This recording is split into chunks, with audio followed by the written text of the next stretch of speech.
Good afternoon, everybody. It's so great to have you here with us tonight. I'm Janice Kaminer-Resnick. Tonight, we're very excited to welcome back David Brooks, who will be in conversation with Patt Morrison. I welcome you to tonight's America at a Crossroads program on behalf of Jews United for Democracy and Justice and Community Advocates, Inc., and on behalf of our leadership team, Zev Yaroslavsky, Mel Levine, Rabbi Ken Chazen, Caroline Kelly, David Lehrer, and myself. And thank you to our many wonderful co-sponsors. Their names were posted before the program began, and we'll post them again at the end of the program. We're so appreciative for all of you. We have some amazing programs coming up. Next week, we will welcome Jennifer Kavanaugh, who is with the Truth Decay Project at the RAND Corporation. That project studies the diminishing reliance on facts and analysis in US political and civil discourse. Some of you might want to read the report, which is available at no cost via a link I will send to you in the email after tonight's program. Jennifer will be joined by the illustrious Jennifer Rubin of the Washington Post, and Warren Olney will be our host. Please note that after next week's program, the 2 following weeks, our programs will be on Tuesdays. In a moment, David Lehrer will give you more information about those 2 Tuesday programs. Here we are, another COVID Passover. Who would have thought last year that we would be sitting here again today with preparing for another Passover in quarantine? Wishing you all a very good Passover. This year, as we recall the arc of the ancient story of the Jewish people in which we went from slavery to freedom, we can be mindful of the many lessons contained in the Passover telling. Lessons about empathy and lessons about the fundamental human right of all human beings to live free from oppression, racism, subservience, and hate. While the story is ancient, the Seder can also be aspirational. We can dream about how to be better, to treat people better, to create a better society. I hope each of you find meaning in your Seder. Now, to introduce our guest tonight, let me hand you off to my friend and longtime colleague, David Lehrer. David is a great partner in this endeavor, someone without whom we would not be able to bring such great programs to you each week for the past 49 weeks. David? Thank you, Janice, and ditto. You're a pleasure to work with and an amazing partner. On behalf of Community Advocates, I'm pleased to welcome you to our weekly America at Crossroads virtual town hall as well. Tonight, I have a special announcement. In a bit less than 2 weeks, on Tuesday, April 6th, we'll have the renowned historian and best-selling author Doris Kearns Goodwin joining us. She'll be in dialogue with tonight's host, Patt Morrison. And another blockbuster guest will be with us in 3 weeks. On Tuesday, April 13th, we'll have the always impressive Fareed Zakaria in conversation with KCRW's Warren Olney, a program you won't want to miss. Tonight's speaker is equally extraordinary. Among the universe of pundits and commentators, he's one of the people I would most like to listen to on matters of politics, morality, values, foreign and domestic affairs, and other vital subjects. He is joining us for the second time, David Brooks. He's been an op-ed columnist for the New York Times since 2003. He's also a weekly commentator on the PBS NewsHour, NPR's All Things Considered, and a regular on NBC's Meet the Press. If you care about current events and listen to the news, you hear or read David Brooks somewhere virtually every week. He is a voice of reason and thoughtfulness, a man with a firm and discernible moral compass. He'll be interviewed by one of our most frequent moderators, Patt Morrison of the LA Times.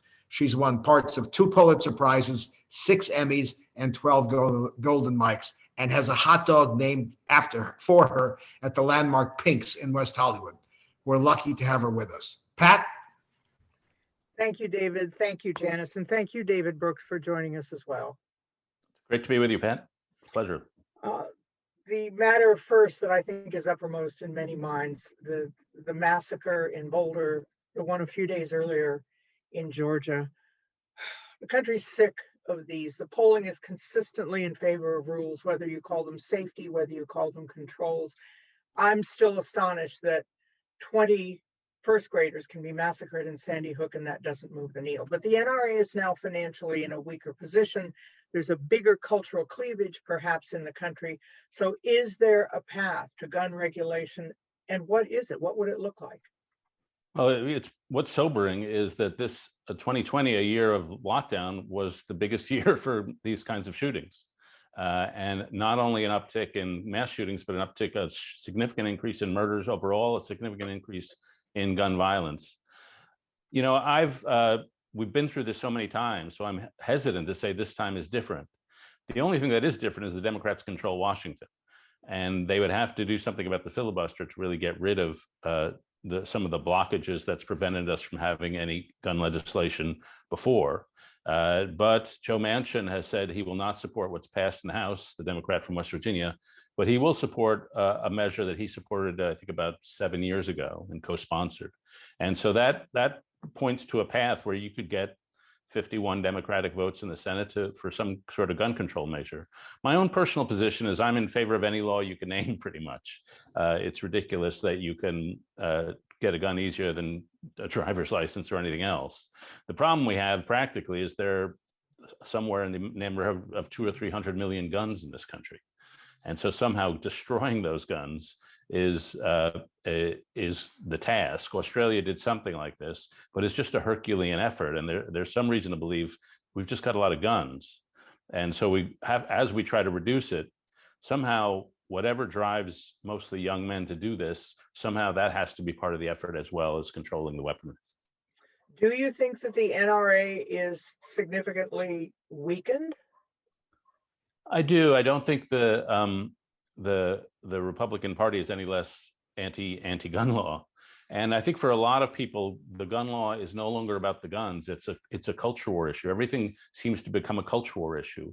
So even like masks are a culture war issue. It's not about the masks. It's about those sorts of people hate masks, so we love masks, or vice versa. And so for a lot of people, to be pro-gun is really to be pro-rural America. And to have a sense, those folks on the coast look down on us, our gun is our symbol of our identity, and you're not taking it away. And I regret that everything has become a cultural war issue, because then it's really super hard to compromise if it's about identity rather than just a piece of weaponry.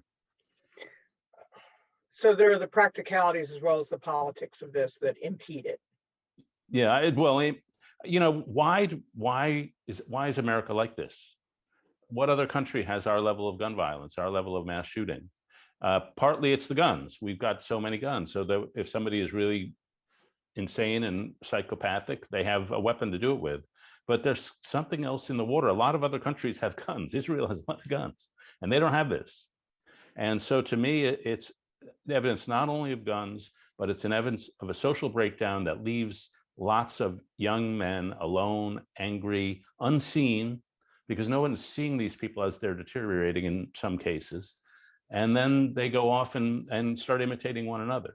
I'm also of the view that we should not be publicizing these people, because I do think a lot of them do it for the notoriety, and they think their life will have some sort of significance if they get on the TV. You recently wrote about Joe Biden as a transformational president, not a word I would immediately associate with the oldest president in the history of the United States. Yeah, nobody's more expressed than me, and a lot of us. I mean, he ran a pretty moderate platform as the centrist in the candidate, but he gets into office and he passes a $1.9 trillion Recovery Act. This week, he and his team are talking about another $3 trillion in infrastructure aid. And so I think, so we basically operated within a band, a fiscal band, not getting too much into deficits for fear of interest rates, for fear of inflation. He's blown through the band. And we're experiencing right now in this country a fiscal policy and a monetary policy that would have been unthinkable 5 years ago. We are in different economic waters. I happen to think it's the right thing, partly because of COVID, and partly because we've been warned, and I've frankly been part of it, warned of inflation and excessive debt for a long time, and the results never seem to happen. So if we're at a time of low interest rates, we should have a white hot economy. We should have an economy where everybody's pulled in the labor force who wants to be, where wages come up, and we should have that kind of economy so we can get back to full employment, get back to less inequality, and we should have an economy where there's a lot of money for infrastructure, for investment, for investing in kids, and so I generally support all this. I worry about us going. Basically, we'll have, if this $3 trillion plan passes, we will have spent an extra $8 trillion, most of it in debt, and it's just not a place we've ever been. And so, what's transformational for me is America has had for 250 years a way of doing government.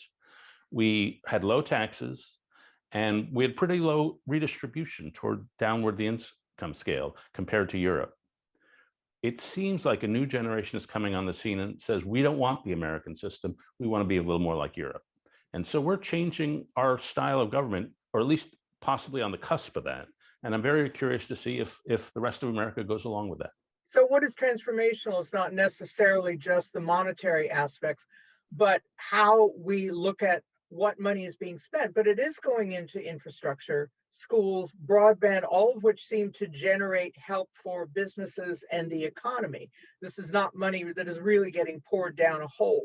That it comes back up into the economy because educated people are better employees, because broadband gives you better business access here and abroad. So doesn't it become self-regenerating? I hope so. I hope so. And I do think we've underinvested in infrastructure, clearly. I'm a big supporter of early childhood education. So if Biden wants to pour money into pre-K, I'm totally on board with that. I think I would worry down the line. When we chose our system versus the European system, we made trade-offs. So on the plus side, with a relatively smaller government, we became a wealthier society. The American GDP per capita is like 68,000. The French is like 40,000. So there's more wealth. The downside of our system is there's much more inequality. There's much more insecurity. And if you're at the bottom half of the income scale, your life is much more precarious. And so I think a lot of Americans have said, we were fine with our system, but it's not working for people down the income scale. And increasingly, it's not working for people in the middle of income. We're going to change. And especially this younger generation, millennials who grew up in the wake of the financial crisis, they're saying that stuff from FDR to Obama, that wasn't good enough. And we're leaving behind what they call neoliberalism of Clinton, Obama, and we're entering someone new. And Biden's not generating the transformation, but he is riding it. And in the 1920s, which were a booming economic period with the consequences we all know, the Emile Coué phrase everybody repeated was, every day in every way, I'm getting better and better. And you point out that this is now a generation that doesn't feel that way, either about itself or some of those people who have not been the beneficiaries of the way that our form of capitalism has been working. And they think we shouldn't have social safety net programs that amount to Queen for a Day, GoFundMe, terribly wretched, sad stories. Right. And A, they grew up in the financial crisis. B, when the boomers hit age 35, they controlled 35% of America's wealth. So boomers were beginning to save, buy houses by the time they were 35. Millennials are hitting 35. They control 3% of the nation's wealth.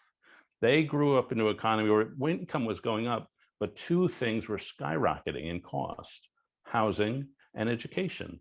And so they grew up saddled with debt, unable to afford to buy a house, and haven't been able to generate wealth. And as a result, they have a sense of precarity, that it's just, they haven't been able to establish stability, which is what people want.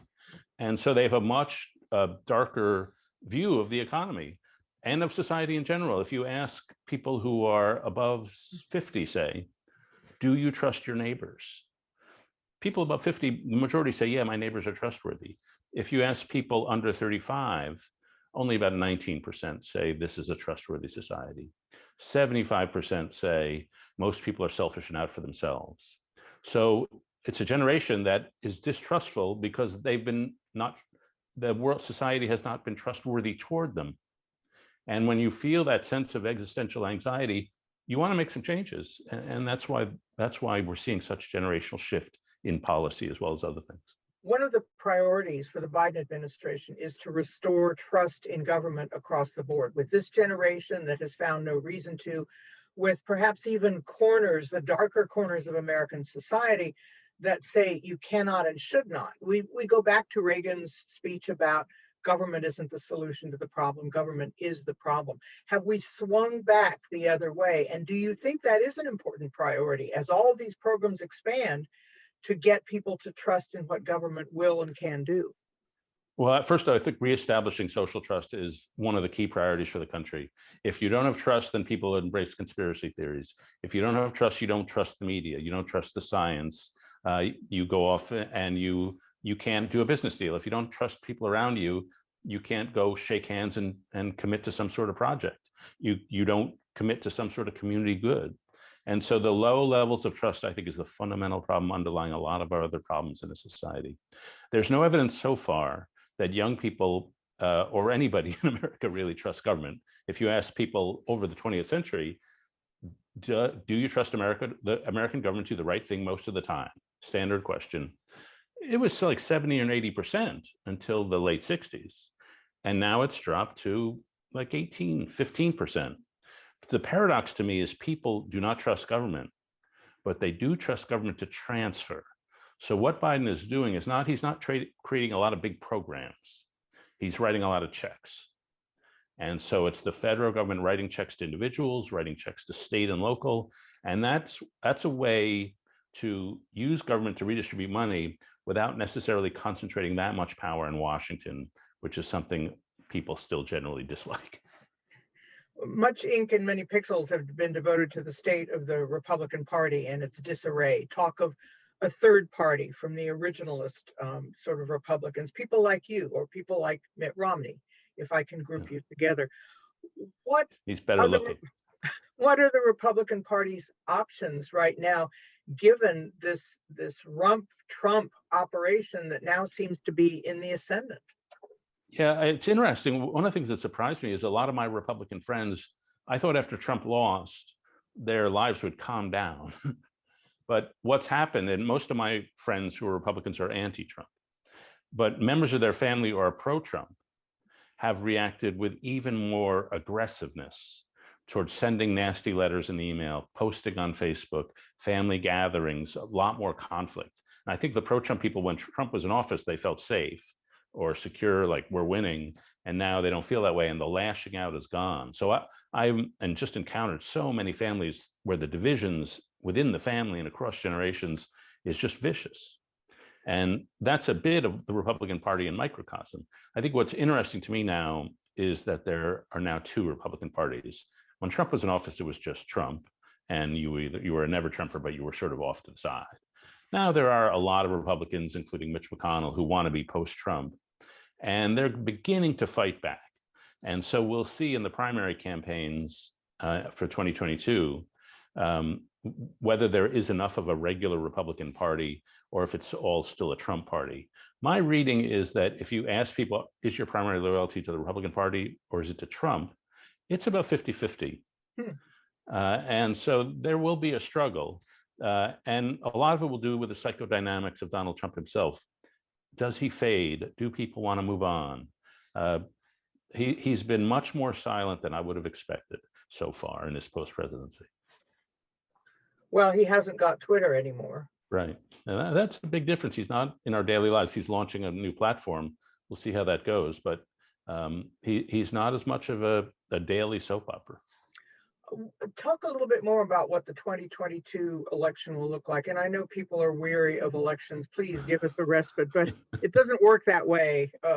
One, if by land, two, if by sea, three, if by cable news, and it's all coming at us. But what will a Republican 2022 campaign look like? Is it against immigration policies? Is it against how many people are voting? Isn't that terrible? Yeah, well, we have fewer elections in Israel, so we can thank our lucky stars. The normal thing to say is, and if you look at the pattern, it's very clear the out party does well the first 2 years after a new president. And so if life was to be expected, you would expect Republicans to take over the House, maybe fall a little short in the Senate. And that's what I would say most Republicans I talk to expect. They expect to take over the House, not quite make it in the Senate. The big wild card is this gigantic Biden economic policy. Maybe the economy will be really roaring and he'll be able to undo the precedented midterm slump that most parties have. On the other hand, what are Republicans going to run on? While Biden has been talking about, $4.9 trillion in spending, the Republicans have been talking about cancel culture. On the day that the 1.9 trillion passed, I was on the Fox News website during the day, all day, and there were almost no stories about it. The Republican Party used to be the anti-government party. That's what they ran on. But now they're more interested in cultural issues or immigration issues. And so they think the Democrats are more vulnerable on some of that cultural cancel culture stuff than they are on economics. And I think they're accurately reading the electorate, by the way. I think the electorate likes it when the government sends the money.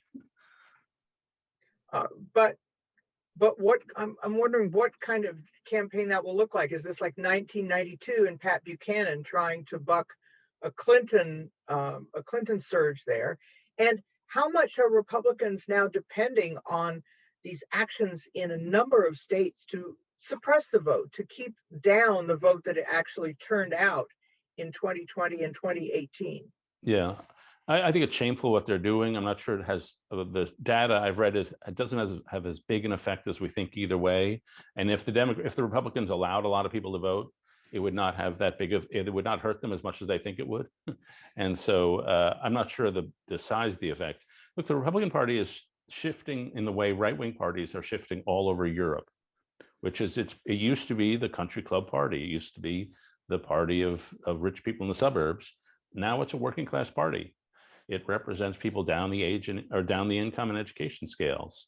And the British Conservative Party shifted from being a aristocrats party to being a working class party, and the Republican Party is doing that shift. And I think there's a future there for them if they become a multiracial working class party.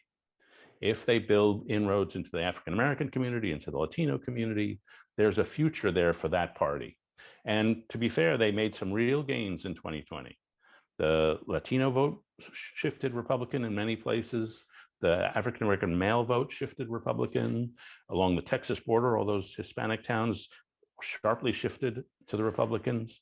And so there's a possibility there if they have a leader who can reach across ethnic divides or wants to. But they're not quite there at that party just yet, but that's their future. That's their only hope, really. 6 months ago, most Americans, even the politically minded ones, wouldn't have known too much about the filibuster. And now people can give you perorations about the filibuster. And we hear of it as a tool that, to use, I think, William Buckley's words, stand athwart the course of history and say no, or that it prevents us from going completely berserk, the way that the House of Representatives is regarded by the United States Senate as a needle gone wild. So here's the filibuster, which is being used and abused in some cases. What are the prospects of getting rid of it? And what would happen if we did get rid of it?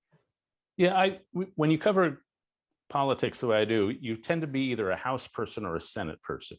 You like covering the House or you like covering the Senate. And I like covering the Senate. It's more, there are a lot of big egos, but it's a little more humane, and people are devoted to the institution of the Senate. And it's slower, but you really, the senators really do have relationships with each other. And I think that's in part because of the filibuster, in part because there was only 100 people. And so I historically have been a fan of the filibuster because it at least forces you to think, okay, what I need to get to 60 votes, or what Republicans can I get, or what Democrats can I get? I have historically been a supporter of it, no matter who was in charge. It, by the way, is the subject of the greatest hypocrisy in politics. If your party is in charge, you hate the filibuster. If your party's in the minority, you love the filibuster. And politicians flip back and forth again and again. I've tended to support it, but it's been so abused. I don't think we can have the filibuster if it means we have a government that does nothing. And so I expect it to be watered down. Just hear the way Joe Biden talks about it, the way Senator Manchin talks about it.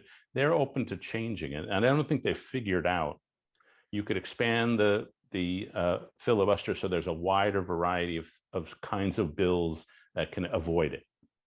And I think they're going to do that. The momentum in the Democratic Party is to do that. A number of the Democratic moderates have said they'll never get rid of it. They'll never vote to get rid of it. So as long as they keep their word, which they've been very stern about, I expect we'll have some form of it. But you can widen the window of things that can get through without resorting to the filibuster.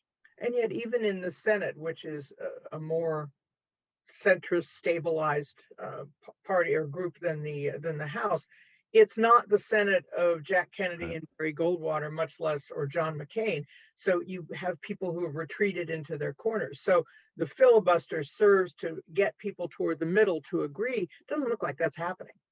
Yeah, no, it's not immune to the trends in America. I used to go to lunch at the Senate dining room, and you'd see Ted Kennedy over there, and you'd see all these Orrin Hatch, or people who really loved the Senate. Robert Byrd, if you remember him from West Virginia, and they were institutionalists, and they served in the Senate, and they they knew how to work the system. This is one of the things that I think has been diminished. If you grew up in the 80s, say, or were in office in the 80s, you passed tax reform, the Tax Reform Act of 1986, and you knew how to pass a complicated piece of legislation. There was a guy named Senator Packwood who was instrumental. Daniel Patrick Moynihan was instrumental. You knew how to get stuff done. And that's a real skill. It's like making a movie or making a bookshelf. It's a craft. I remember I was talking to a guy named Dick Darman once. Dick Darman was the budget director for the first President Bush. And the first President Bush had to do a bill that would restrict Social Security spending to make the system more affordable. And they got all the players together and they had these lavish negotiations, very complicated. And then they finally had to get one final sign off. And it was a guy named Claude Pepper, who was from Florida, who was the sort of the senior citizen member of Congress. And they needed to get his approval. So they brought him over to the White House, and late into the night, they're negotiating and they're all leaning on him. And he finally says yes. And they marched him into the press room at 2 a.m. and made him give a press conference because they knew if he slept on it, he'd back out of the deal. And just that, like doing that is that's legislative skill. And I'm afraid it's a skill that's gone by the wayside. Well, one of the most successful elements of the Trump administration is filling vacancies in the federal courts. And of course, Mitch McConnell, this was a chief goal. He was very instrumental in this. What will happen with this essentially Trump federal judicial system? And could the Biden administration, in fact, expand the Supreme Court? 9 is not a sacred number. It hasn't always been 9. Are there other things that it can do as a check through the federal courts, which may, if the Trump appointees do what the Federalist Society and others have hoped, undo a lot of the legislation that that the Biden administration hopes to accomplish? Yeah, well, I don't know. I mean, I should say first, I'm not an expert on the courts. I'm not a. This is one area where my expertise is diminished compared to everything else. But I would say, you know, I'm still a conservative temperamentally, even if American conservatism has left me behind. And so somehow I don't like the idea of packing the court. It rubs me the wrong way. I think we got our system. Let's try to work within our system rather than rewrite our system all the time. And during the election, post-election period, the Trump legal people were pretty responsible. They didn't buy into the lies. They behaved reasonably responsibly. You may or may not agree with the Federalist Society, but it's not like the Trump thing was new. That was a new version of whatever republicanism used to be. The Federalist Society is a group of conservatives who went to nice law schools and worked their way through the system. I've certainly known a lot of people who are judges and went through the Federalist Society. They're conservative, but they respect the law, they respect the Constitution. They strike me as normal players. A lot of the Trump people did not strike me as normal political players in an American political system. Where do Republicans like you go in the Republican Party as it's constituted today, which is chiefly, as you said, a Trump party, at least in terms of the enthusiasm factor? One of my heroes is a guy named Isaiah Berlin, who was a British philosopher in the mid-20th century. And he said, I find myself happy to be on the rightward edge of the leftward tendency. And so I think I find myself on the rightward edge of the non-Republican Party. And I say that out of just belief that the problems of inequality, which the Democratic Party worries about, are the core economic problems of today. The problem of racial justice is one of the core societal problems of today. And you can't be on the side of a party that simply doesn't care about racial justice. And that's just, you know, that's got to be a deal breaker. And so I'm still a reasonably conservative person. My heroes are still Edmund Burke, this conservative philosopher from the UK, and Alexander Hamilton, who's a Puerto Rican hip hop star from the Heights. And those are my heroes. They've always been my heroes. And so I haven't shifted, but the American political system has certainly shifted around me. Apropos of that, of the changing population of the country, the changing attitudes of the voting population, if the states are the laboratories of democracy, what's going on with the effort to restrict votes over and over? If that's the only way you see yourself winning elections. It seems like a rearguard action and a completely no-win strategy in the long run, but in the short run, it may reap some dividends. Yeah, as I say, my colleague Ross Douthat wrote a column on that, suggesting that it doesn't, it's very hard to successfully suppress votes. I think what I think about early in COVID, I read a biography of Ulysses S. Grant by Ron Chernow, and a lot of that book is about Reconstruction, and it's about efforts in the South to restrict Black voting. And when you're reading this book, monstrously violent efforts to restrict Black rights and Black voting, and you're seeing this today, you think, how could this possibly be happening? Are the old demons? I mean, how can anybody do this knowing American history without shame? But people choose their narratives, I guess, and they've chosen a narrative that it's the right thing to do. But it is a cynical power play, and just given the echoes of American history, I find it mind-boggling. We see new emerging hate, as, for example, in COVID, Asian Americans have been viciously targeted across the country. And the murders, the killings in the greater Atlanta area of the people working in the massage parlors were thought to be originally hate crimes against Asians. And now it may be that they are hate crimes against women who work in the sex industry. And your columnist colleague over at the Wall Street Journal, Bret Stephens, had talked about the rush to judgment and labeling things as hate crimes. There is an element of the Republican Party that says, we're going too far in looking at these elements that are ugly when they happen, but also disruptive to the larger culture. How do we bring those issues into our larger public discussion without separating ourselves even further? Well, I mean, we have seen a rise in all sorts of ethnic bigotry and ethnic violence, and anti-Semitism is on the rise, the shooting in Pittsburgh, and then, and so on and so on. And so that's either part of COVID, it's part of bigotry being given permission. It's part of a generation that looks at political correctness and sees, well, if those people are so enlightened, I'm going to go the other way because I hate those people. And so there's a lot of young shock culture that's about that. So we've seen that. At the same time, and that is the big problem. A minor problem, but a significant problem, is the cancel culture, is an attempt to enforce a court of justice, but without any sense of proportion, without any sense of redemption, without any sense of mercy, as if the way to create racial justice is just to obliterate people who are deemed unworthy. And so both these things are happening. And so I've been looking around for, frankly, a culture and a movement and a tradition that is anti-racist and anti-cancel, that is for just racial justice, but against getting rid of somebody because of some bad tweet that they did when they were 17. And that tradition is found in the Torah. It's found in the Bible. It's a tradition of nobody's beyond redemption. It's a tradition that God doesn't stop loving you no matter what you do. It's a tradition that recognizes the complexity of all of our heroes, of David, King David. And so that's a thick and rich moral tradition that somehow we've lost touch with. And as a result, we're doing a lot of bad things for good causes.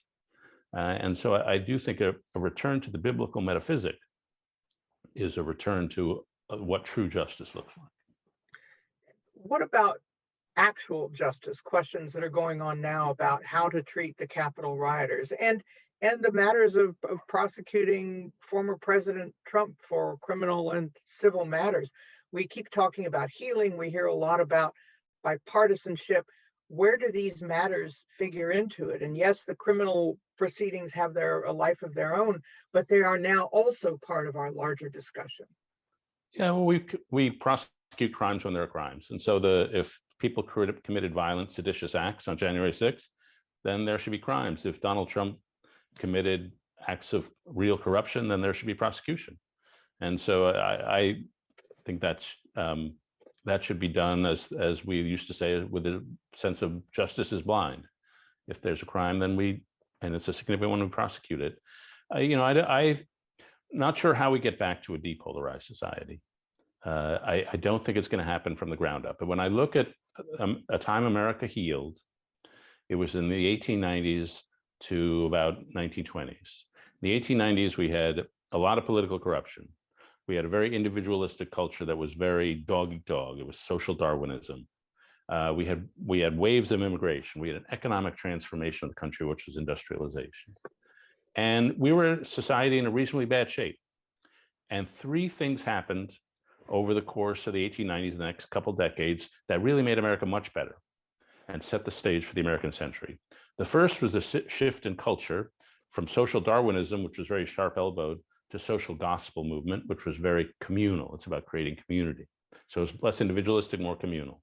The second thing that happened was that the civic renaissance, the creation of all sorts of civic organizations, the Boys and Girl Scouts, the Boys and Girls Clubs, the unions, the environmental movement, the temperance movement, the settlement house movement, the NAACP, all these civic organizations grew up at the same time. And then finally, you had a political movement.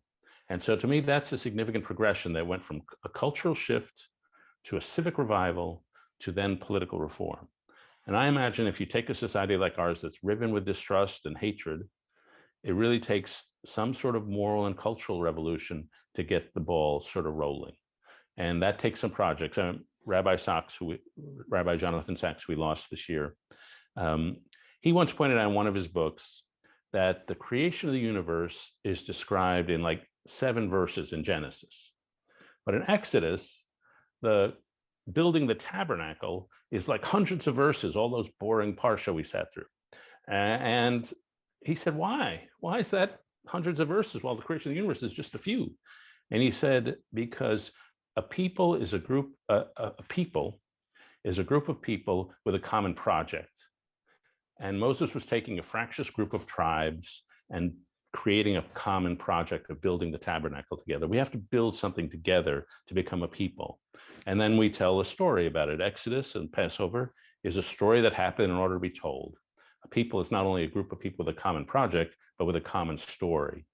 And America lacks both those things right now. Let's get to some questions from some of the people who are watching us, who've joined us tonight. And one that comes to a lot of minds when we talk about fairness and representation, and Diane puts it this way: what about the push for statehood for Washington, D.C., which has been unrepresented, whose voice has gone unheard for so long in presidential policy and in Congress? Yeah, well, I'm a resident of Washington, D.C., so you're one of the disenfranchised. I'm disenfranchised. And somebody in one of the hearings, a person opposing D.C. statehood said, D.C. residents already have a say because they can put political signs in their lawns. And then when the Congress people drive by, they see it. So that's a form of voting. This struck me as not an excellent argument. And so I would like there to be statehood. Obviously, it's a political world, so you've got to find, you hope to find some place where Republicans can sometimes win, so you're not seem to be tilting the balance. But the arguments against statehood are facetious and indefensible. And so, I don't know how many hundreds of thousands there are of us, but we pay taxes, we are citizens, we certainly deserve representation. But Bill Kristol, my friend, said, well, maybe if Cuba ever became democratic, we could get Cuba, and then DC and Cuba could come together. What about Puerto Rico and statehood? That could be. That's another democratic constituency. It doesn't solve your political problem. We could chop the Dakotas into something else. They could have 3 Dakotas. They were already chopped once before, as the I know. representative from Dakota did not know. Right. So yeah, it's just a purely political thing of trying to not shift the balance of power. But if the Democrats, really take control, if it becomes a democratic century, then decade, that will happen. That will absolutely happen. Jill wants to know what do you attribute the move towards Trump of a percentage of the Latino community? You spoke of the congressional districts along the border in Texas, a lot of which were more strongly Republican or even flipped Republican. Right. And it was true even in urban cities. I saw a map of Chicago, and the Latino districts shifted Republican. Chinatown shifted Republican in a big way, not necessarily winning, but more Republican votes in those places. I think it's a mixture of things. One is immigration. People think recent immigrants are for open borders. That is not true. They have very different views. Second, there's a big dynamic driving American politics and global politics, which is that upper middle class people with high educations send their kids off to college, and then those kids move to places like Los Angeles, San Francisco, New York, DC, Denver, Austin. They start companies and wealth gets generated. Then they pass their advantages down to their kids. And so at places like Harvard and Yale, there are more students from the top 1% of earners of families than the bottom 60%. So basically we've created the top 20% of this society, which is very affluent, very culturally powerful, passes their advantages down to their kids, and in the perception of other people, looks down on the rest of America. And this, to me, is one of the key drivers all around the West, in Europe and here, of why people vote right. They say that class of top 20% has rigged the game for themselves. They look down on us. Screw them. I'm voting for the populists. And that's, I think, what's generating a lot of the populist rage here and in Europe and in UK, everywhere. And that gets played out at the ballot box at the local level, but not so much nationally? No, I think that's what Donald Trump is. I think Donald Trump attacks the media. He attacks the educated class. Viktor Orban does. Marine Le Pen in France. So the one thing is, sometimes when we look at politics, we just look at the US, but every country in the West has a Donald Trump figure, some sort of populist who's anti-immigrant, but also anti-urban elites. Every party, every country almost has a Bernie Sanders figure, a left-wing economic person who appeals to young people. Most parties have a Joe Biden figure, or a Macron in France, sort of a middle-of-the-road technocrat. And so a lot of the things we think are just happening here, the forces are at least across the West, and they're driving our politics. Bill wants to know whether you think Liz Cheney will have a significant role in the Republican Party. And you look at what happened after Liz Cheney stood up to some of the Trumpery that was going on, and a secret ballot among Republicans did not dethrone her from her position. So how does the Republican Party negotiate people like Liz Cheney in its midst, who have support in their districts, leadership qualities, proven leadership qualities, but who are pushing against the Trump tide? Right. I hope they'll be vindicated by history. I think they will be, but I don't know how long it will take. As I said, I think there is a significant wing of the Republican Party that hates Trump. That's always hated Trump. They haven't been allowed to say it, but now they sort of have to talk about it. And only a few were brave enough to rise in the House, to rise and stand up. But more of them are standing up. Senator Ben Sass from Nebraska made a video where he said, "I'm a conservative. You turned the Republican Party into a cult about one dude." And so he's now empowered to speak up. I think more empowered to speak up. I don't think you're ever going to get the Trump people to say, "Oh, we were wrong." That's not human nature. But you could get them to say, "Let's move beyond to a new leader. Let's go." A lot of people like the Florida Governor DeSantis. Maybe we can have Trumpism without Trump. And I can see that. And then an eventual reconciliation between the Liz Cheneys of the world, the Mitt Romneys of the world, and the rest of the party. Over practicalities rather than philosophy? Well, yeah, I mean, they still share some things in common on certain policy positions. The question to me is whether the Republican Party really does become a working class party, and then it's not the party of business. It's not the party of corporate tax cuts. It's the party of wage subsidies, of anti-free trade, of limited immigration, all efforts to raise wages for the working class. And so it could be that party, and that would be frankly a useful party. We have a working class in this country, and with only 30% of Americans have college degrees, and so somebody needs to represent those interests, and that would be a legitimate political party with a reasonably large base. As I said, if they can go multi-ethnic. Brenda wanted to know, if you were writing Bobo's in Paradise today, what would it look like? What would the factions in this new world look like? Some parts would be the same. Silver Lake is still Silver Lake, and Santa Monica is still Santa Monica. So that book was about the culture of, in the 1990s, this new consumer culture, Whole Foods, anthropology, it was a book about people with 60s values and 90s money, basically, who installed $30,000 slate shower stalls so they could be at one with nature. I think what I got wrong in that book was what I referred to earlier. What I said, these bobos, these bourgeois bohemians, highly educated people who live in San Francisco or in Santa Monica, anybody can enter that elite. All you have to do is go to college. I was naive about that. The way highly educated people have built the college admission system, so they have big advantages. The amount they've invested in their kids, so the kids just outperform all the helicopter parenting. It's become more of a separate caste than I anticipated. So worse, not better. In some ways, it's a very creative class, but in some ways, it's become segregated from the rest of American society. A couple of people have asked about income inequality and the mechanisms to address this.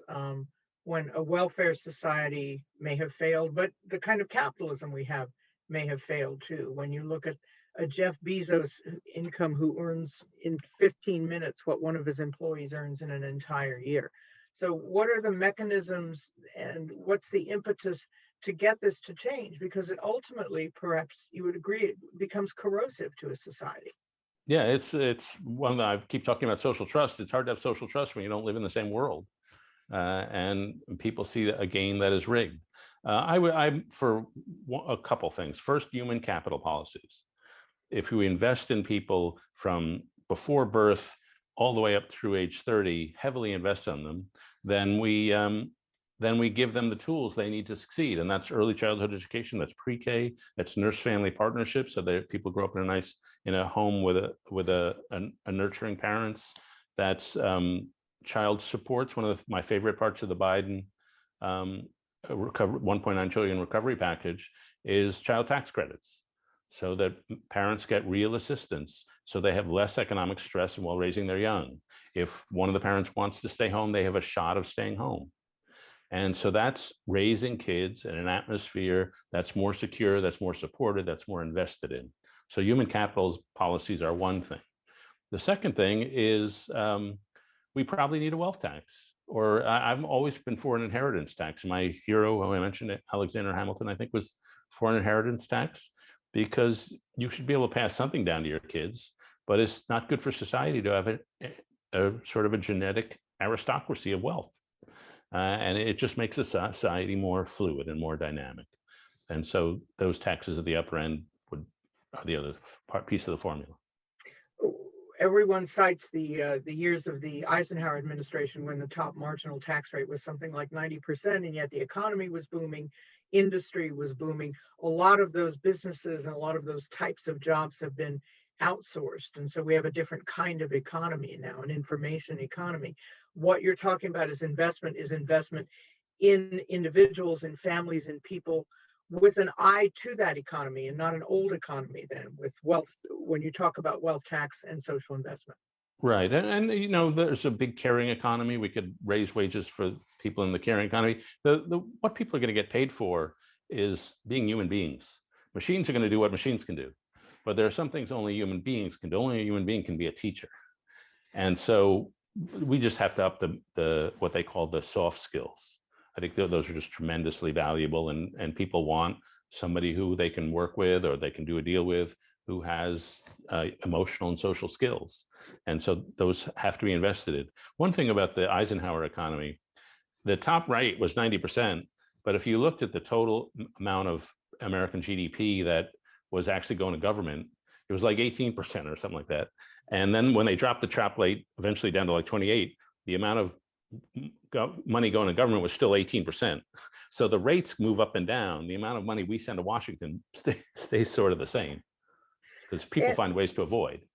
And would like to know what books are on your nightstand. I should look around here. I've got Isabel Wilkerson's book Cast. I highly recommend. I'm writing a book on when I was still traveling around the country before COVID.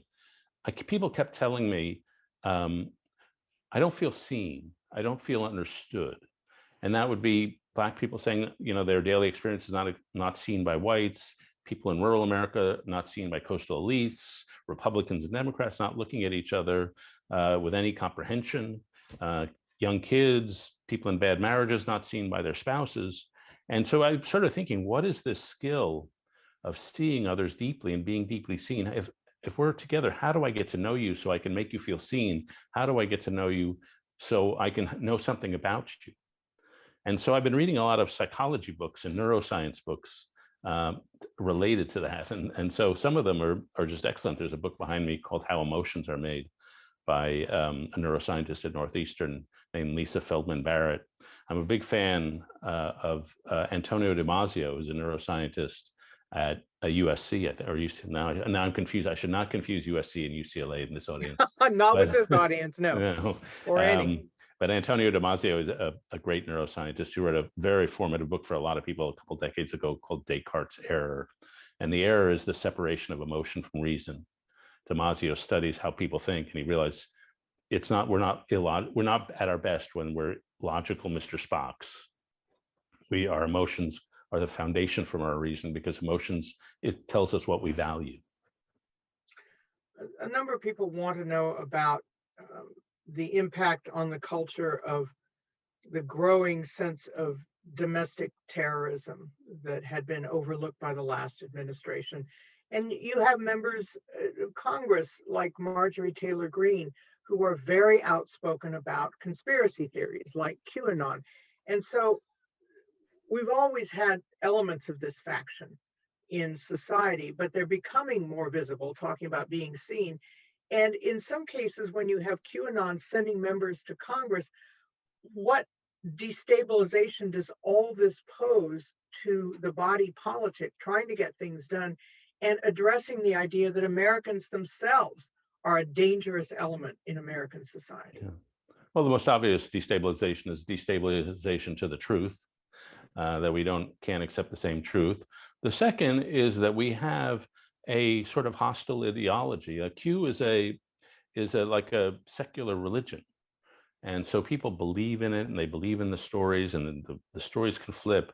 And I think what's striking to me is how powerful conspiracy and paranoia can be to somebody.